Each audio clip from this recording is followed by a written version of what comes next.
नमस्कार बच्चों। आज मैं आपके समक्ष राम लक्ष्मण परशुराम संवाद का दूसरा पद लेकर प्रस्तुत हूँ। दूसरे चौपाई और दोहे का अंश लेकर आई हूँ।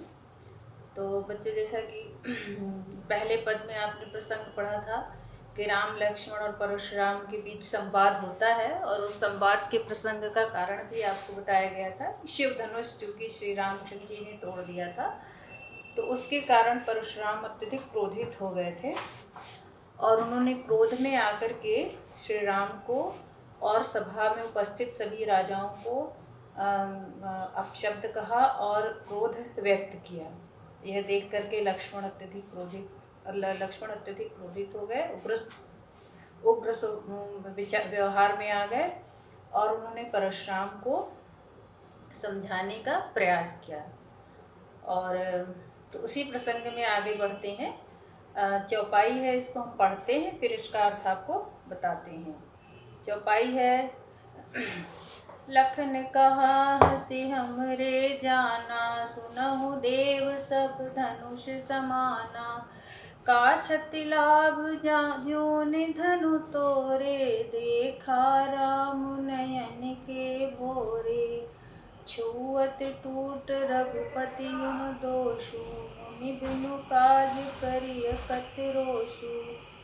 बोले चितय परसु की ओरा, रे सठ सुनेहु सुभावन मोरा। बालक बोली बधो नहीं तोहि, केवल मुनि जड़ जानहि मोहि।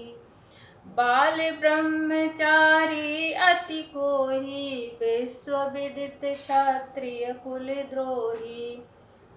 भुज बल भूमि भूप बिनु कीन्हा, विपुल बार मही देवन की दीन्ही। सहस बाहु भुज छेद निहारा, परशु बिलोक महीप कुमारा। परशु बिलोक महीप कुमारा। मातु पिता जनि सोच बस, करश महिष किशोर। अगर्भन के अर्भक दलन, परशु मोर अति घोर। तो बच्चे, ये चौपाई और दोहा है। अब इसका अर्थ बताती हूँ कि जब लक्ष्मण जी ने परशुराम की बात सुनी, तो उन्होंने हंसते हुए कहा, लखन कहा हसी हमरे जाना। उन्होंने हंसते हुए कहा कि हम तो जानते हैं कि सुनहु देव सब धनुष समाना, कि सभी जो हे देव, हे परशुराम से कहा कि हे देव, हे देवता सुने, हे मुनि देव सुने, कि हमारे लिए तो सब धनुष क्या है, एक समान है। हमारे लिए कोई धनुष में विभिन्नता नहीं है।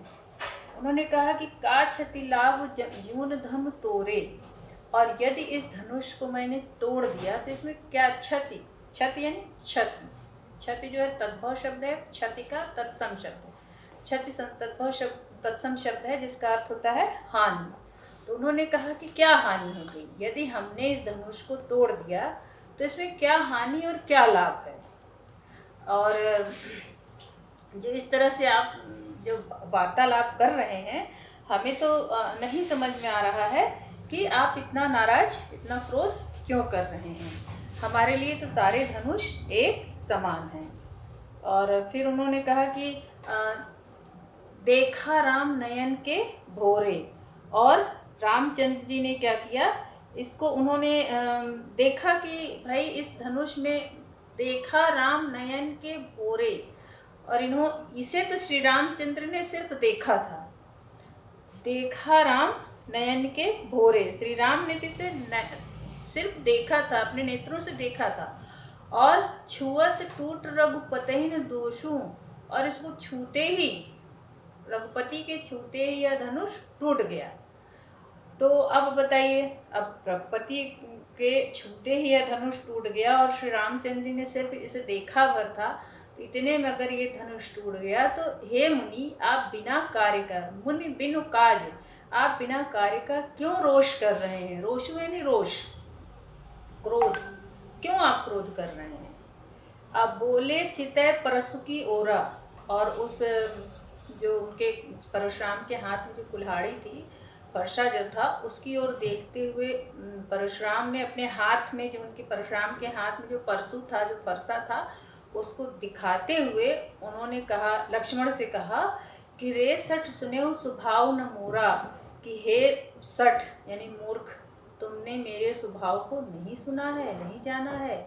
मतलब लक्ष्मण के इतनी बात कहते ही कि रामचंद्र जी ने सिर्फ धनुष को देखा था, उन्होंने इसे छुआ था, इतने में अगर ये टूट गया, तो ये बात परशुराम को अच्छी नहीं लगी और तुरंत आक्रोश में आ गए और कहने लगे कि तुम्हें पता नहीं है कि हमारे व्यवहार और हमारे विचार के बारे में, हमारे स्वभाव के बारे में तुमने नहीं सुन रखा है। तो हाथ में जो कुल्हाड़ा था उसको ले करके दिखाते हुए बोले कि देखो, इसको तुमने देखा है, नहीं देखा है तो देख लो और मेरे स्वभाव को जान लो। जैसे आप देखते हैं कि आपको कोई भी कार्य यदि नहीं करते हैं तो माता पिता आपको डराते हैं या धमकाते हैं या समझाते हैं कि अभी कर दो, नहीं तो बताता हूँ तुम्हें अच्छे से। तो उसी तरह लक्ष्मण जी को भी परशुराम जी इस तरह से एक तरह से चेतावनी देते हुए बोले कि उन्होंने कहा कि बालक को बोले बधाओ नहीं तो ही, उन्होंने कहा कि हे बालक, हे लक्ष्मण, मैं तुम्हें बालक समझ करके नहीं वध कर रहा हूँ, तुम्हें छोड़ दे रहा हूँ। अब छोड़ने का मतलब क्या है कि तुम्हें, अगर मैं चाहूँ तो अभी तुम्हारे ऊपर तुम्हारी मैं हत्या कर दूँ, लेकिन मैं ये काम नहीं कर रहा हूँ क्योंकि बालक हो तुम। और केवल मुनि जड़ जानहि मोहि, मुझे सिर्फ मुनि मत समझो। जड़ यानी मूर्ख, तुम ये मत समझो कि मैं मूर्ख हूँ और मैं मात्र मुनि हूँ और मेरे अंदर किसी भी प्रकार की शक्ति या ताकत या बल नहीं है। मुझे इतना सहज तो मत समझना, केवल मुनि मुझे मत समझना। क्योंकि मुनि का स्वभाव होता है तपस्या करना और जो है लोगों के प्रति संवेदनशील रहना या लोगों के प्रति जो है दया भाव रखना। तो उन्होंने कहा कि मुझे उस तरह का तो मुनि मत समझना। और बाल ब्रह्मचारी अति कोही, फिर उन्होंने अपने बचपन का प्रसंग सुनाया कि मैं बचपन से ही बहुत क्रोधी स्वभाव का हूँ। मैंने बचपन में ही अपने जो है क्रोध का, हमारे जो बहुत सारे प्रसंग हैं, जो क्रोध के प्रसंग हमारे प्रचलित हैं, तो इसलिए मैं बहुत अत्यधिक क्रोधी स्वभाव को ही यानी क्रोधी, बहुत अत्यधिक क्रोधी स्वभाव का हूँ। और विश्व विदित क्षत्रिय कुल द्रोही, और संपूर्ण संसार जानता है कि मैं क्षत्रियों के कुल का नाश करने वाला हूँ, मैं क्षत्रियों के कुल का विनाशक हूँ। अब बच्चों, पहले प्रसंग बताया था ना आपने कि सहस्त्रबाहु का जो प्रसंग था कि जिसमें उन्होंने सहस्त्रबाहु का वध कर दिया था और फिर उनके मतलब एक तरह से वो जो बदला का दृश्य चला था उसमें। तो इस तरह से परशुराम ने बहुत ही क्षत्रियों का बहुत ही विनाश किया था। तो इस तरह से उन्होंने कहा कि मैंने जो है पृथ्वी को अनेक बार क्षत्रिय विहीन किया है, तो इसलिए तुम मुझसे डरो, मुझसे भय खाओ। उन्होंने कहा कि विश्व विदित क्षत्रिय कुल द्रोही, मैं पूरे विश्व में प्रसिद्ध हूँ, लोग मुझे क्षत्रियों के कुल का विनाशक समझते हैं। अभुजबल भूमि भूप बिनु कीन्ही, और मैंने कई बार इस धरती को राजाओं से विहीन कर दिया है, जो क्षत्रिय राजा हैं उनसे मैंने विहीन कर दिया है। और विपुल बार मही देवन दीन्ही, और फिर मैं कई बार इस धरती को देवताओं को दे चुका हूँ, दान कर चुका हूँ। विपुल, विपुल मानी बहुत अधिक बार, मही मतलब पृथ्वी, और देवन यानी देवताओं को हमने दे दिया है, दान कर दिया है। असहस बाहु भुज छेदनी हारा, और तुम्हें पता होगा कि सहस्र बाहु की भुजाओं को काटने वाला मैं ही हूँ, मैंने ही सहस्र बाहु की भुजाओं को काटा है। और फिर क्या है, परसु बिलोक महीप कुमारा, हे महीप कुमार, महीप कुमार मतलब राजा के पुत्र। महीप राजा का पर्यायवाची होता है, तो आप राजा के अनेक पर्यायवाची लिख सकते हैं, जैसे नृप है, राजा है, भूपति है, नरेश है, तो कई हैं, इसका आप पढ़ लीजिएगा कि, और पूरे प्रसंग में भी आपको कई बार राजा के कई पर्यायवाची शब्द देखने को मिलेंगे। तो उन्होंने कहा कि हे महीप कुमार यानी हे राजकुमार, तुम मेरे इस परशु को यानी फरसे को देखो और इसे भयभीत खाओ।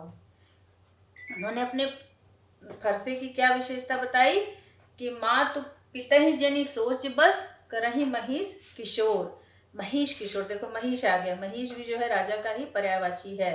तो हे राजकुमार, तुम क्या करो, अपने माता पिता को सोच में मत डालो। सोच में मत डालो यानी कि तुम ऐसा कार्य कर रहे हो कि मैं क्रोधित होऊंगा और तुम्हारा वध कर लूंगा, तो ऐसे तुम्हारे माता पिता चिंता में पड़ जाएंगे। इसलिए तुम अपने माता पिता को सोच में मत डालो।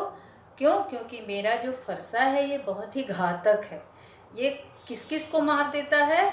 ऐसे ऐसे बच्चे को भी मार देता है, गर्भन के अर्भक दलन, जो गर्भ में पल रहा जीव है उसको भी दलन, दलन यानी उसको खत्म कर देता है, समाप्त कर देता है।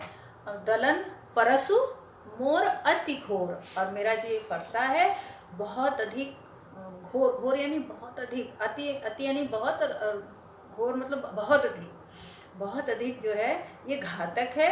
ये गर्भ में पल रहे बच्चे को भी नष्ट कर देता है। इसलिए तुम मुझसे और मेरे इस फरसे से डरो और अनर्थ का वाद विवाद मत करो, अन्यथा परिणाम बहुत बुरा हो सकता है। इस तरह बच्चों इसमें आप देख सकते हैं कि जो पद है वो लक्ष्मण और परशुराम के बीच के संवाद का है, और इसमें अनुप्रास अलंकार आप देख लीजिएगा, जैसे कि देखा लखन कहा हंसी हमरे जाना, हंसी और हमरे में है। और सुनहु देव सब धनुष समाना, का क्षति लाभ जून धन तोरे, और देखा राम नयन के भोरे, छुअत टूट रघुपतहि न दोषु, मुन बिन काज करिए, काज करिए कत में अनुप्रास अलंकार है।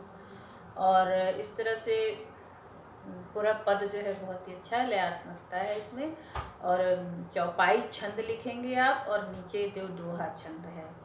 तो इस तरह बच्चों इसमें आप और कोई मतलब ये पद में इन्हीं विशेषताओं के साथ ये पद समाप्त होता है। धन्यवाद।